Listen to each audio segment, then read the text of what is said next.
এবারে পরমব্রত চ্যাটার্জি মহাশয়কে বরণ করে নিচ্ছেন।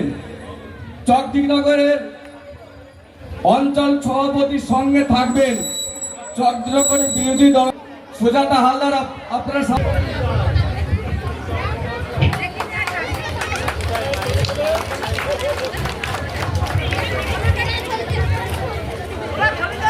উপর থেকে সরে আসুন, আমি তো পরিচালনাই করতে পারছি না। এবারে আমাদের প্রিয় প্রার্থী মমতা বন্দ্যোপাধ্যায়ের আশীর্বাদ ধন্য প্রার্থী মাননীয় উজ্জ্বল বিশ্বাসকে বরণ করে নিচ্ছেন চকদিকনগর গ্রাম পঞ্চায়েতের সদস্য। সবাই করতালি দিয়ে মন্ত্রী উজ্জ্বল বিশ্বাস মহাশয়কে আমরা আপন করে নেব। জয় বাংলা, জয় বাংলা, জয় বাংলা, জয় বাংলা, জয় বাংলা। হচ্ছে এই একই নির্বাচন ওখানেও হয়েছিল। তখন ওখানে মোদি বাবুরা ওনারা বলেছিলেন প্রত্যেক মহিলার অ্যাকাউন্টে ২৫০০ টাকা করে নাকি ঢুকবে। আজকে ১.৫ বছরে দাঁড়িয়ে আছি, ওখানকার মহিলারা এখন ভিডিও বানাচ্ছে। আপনারা যারা সোশ্যাল মিডিয়া করেন, যারা ইনস্টাগ্রামে আছেন, যারা ফেসবুকে আছে, যে বৌদিরা মায়েরা বোনেরা খুলে দেখুন যে বিহারের মহিলারা কি বলছে, উত্তরপ্রদেশের মহিলারা কি বলছে, দিল্লির মহিলারা কি বলছে।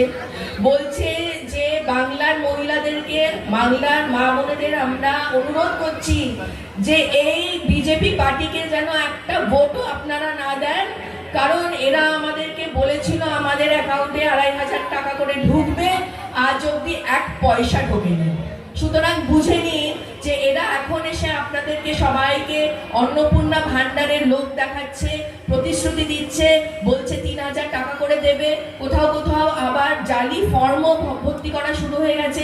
একটা ব্যাপারে আমি আপনাদের সতর্ক করছি, আপনাদের ফোনে যদি কোনো এই অন্নপূর্ণা ভান্ডার নিয়ে যদি কিছু আসে, দয়া করে আধার কার্ড ইত্যাদি ডিটেল দয়া করে দেবেন না। উল্টে দেখবেন যে অনেক সময় ব্যাংকের ডিটেল চাইছে, দেবেন না।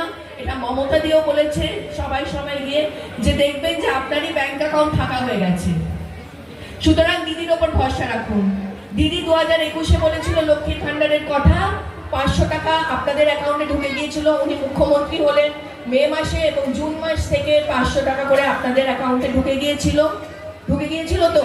তারপরে আস্তে আস্তে লক্ষ্মীর ভান্ডার আমরা কি করি, আমাদের যে লক্ষ্মীর ছাপি আছে সেখানে আমরা যারা গৃহবধূরা আছি আমরা 1 টাকা, কখনো 10 টাকা, কখনো 50 টাকা, কোনো মাসে 100 টাকা এইভাবে আমরা জমাই। তো দিদিও সেটাই করছে না।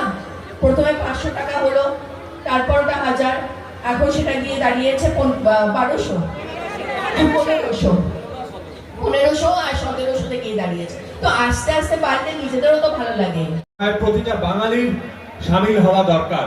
আমি দেখতে পাচ্ছি আমার সামনে যে মানুষ সমাগম হয়েছেন তাদের মধ্যে অধিকাংশই মহিলা, মায়েরা, বোনেরা তারা আছেন। তাদেরকে একবার মনে করিয়ে দিই যে সেই সব রাজ্য থেকে, যেই সব রাজ্যে একের পর এক নারী নিগ্রহের ঘটনা ঘটে, মহিলাদের অপমান করার ঘটনা ঘটে, সেইখান থেকে বাইরের লোক এসে এই পশ্চিমবাংলার, যেটা এই বছরও সব থেকে নিরাপদ, মহিলাদের জন্য সব থেকে নিরাপদ রাজ্য বলে প্রমাণিত হয়েছে, সেই রাজ্যে এসে মহিলাদের সুরক্ষার কথা শুনিয়ে যাবে, মহিলাদের সুরক্ষা নিয়ে জ্ঞান দিয়ে যাবে, আর আমরা সেটা চুপচাপ শুনে নেব, এটা হতে পারে না। সেই জন্যই বলছি এই বছরের নির্বাচন বাংলার এবং বাঙালির আত্মসম্মানের, আত্মমর্যাদার লড়াই। যেভাবে এসআইআর এর নাম করে প্রতিটা বৈধ ভোটারকে হ্যারাস করা হয়েছে, যে পরিমাণ লোককে বাদ দেওয়া হয়েছে, তার বিরুদ্ধেও জবাব দেওয়ার লড়াই। তাই আমার বক্তব্য দীর্ঘায়িত না করে সংক্ষেপে বলছি, মাথায় রাখবেন এই মাননীয় বিধায়ক বসে আছেন আমার পাশে, উজ্জ্বল বাবুর কথা মাথায় রাখবেন, মাননীয় মুখ্যমন্ত্রী মমতা বন্দ্যোপাধ্যায়ের কথা মাথায় রাখবেন, শ্রী অভিষেক বন্দ্যোপাধ্যায়ের কথা মুখে বলতে হবে তো। এটা কে এসেছে নামটা জানেন তো? জুন মালিয়া। তাহলে বুঝতে পারছেন আপনারা জুন মালিয়াকে কি শোনাবেন? মেদিনীপুরের সাংসদ। সুতরাং বুঝতে পারছেন ওরা খালি জিতেই যায়, আর আপনারাও জিতবেন তো সব ব্যাপারে, একেবারে ঠিক আছে তো? তাহলে আমাদের ওনার মুখ থেকে দুটো কথা শুনবো। তার সঙ্গে পরমব্রত দেখেছেন তো টিভিতে, তাহলে সুতরাং বুঝতেই পারছেন দুজনেই এসছেন আপনাদের এখানে, অন্তত পক্ষে আপনাদের কাছ থেকে আপনাদের মনের অবস্থাটা কি কি চাইছেন আপনারা সেটা উজাড় করে আপনাদের কাছ থেকে শুনে নিয়ে তারপরে যাবেন। আরো অনেক জায়গায় যেতে হবে, 4টে জায়গায় যাবে। কষ্ট করেও আপনাদের কাছে এসেছি যাতে আপনাদের কাছ থেকে কিছু দেখা যায় এবং শোনা যায়। আমরা শুনবো এদের কাছ থেকে এবং আপনাদের মুখের আওয়াজ দেখে আমরা বুঝতে পারবো যে আপনারা কতটা আপনাদের আমাদের আজকের এই অনুষ্ঠানের প্রতি আজকে সমর্থন আছে। আজকে কদিন আগে দেখতেই পাচ্ছেন নরেন্দ্র মন্ত্রী কি বলতো, 15 লক্ষ টাকা দেবে, 15 পয়সা দেয়নি, আমাদের কিছুই দেয়নি। যা দিয়েছে মমতা বন্দ্যোপাধ্যায় আপনাদের কাছে সব কিছু পূরণ করে দিয়েছে আপনাদের কাছে। আজকে আপনাদের যা আপনাদের কাছে পৌঁছে দিয়েছে এটা তো আপনারা ভাবতে পারবেন না।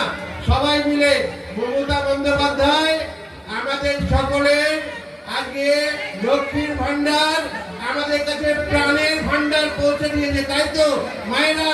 তাই তো মমতা বন্দ্যোপাধ্যায় আমাদের প্রত্যেকের কাছে লক্ষ্মীর ভান্ডার আপনারা সব পেয়েছেন তো? একেবারে হাত তুলুন সবাই। হ্যাঁ, সবাই পেয়েছেন। আর জানেন এবার পুজোতে মমতা বন্দ্যোপাধ্যায় আপনাদের যারা পেয়েছেন তাদের 10,000 টাকা বোনাস দেবেন।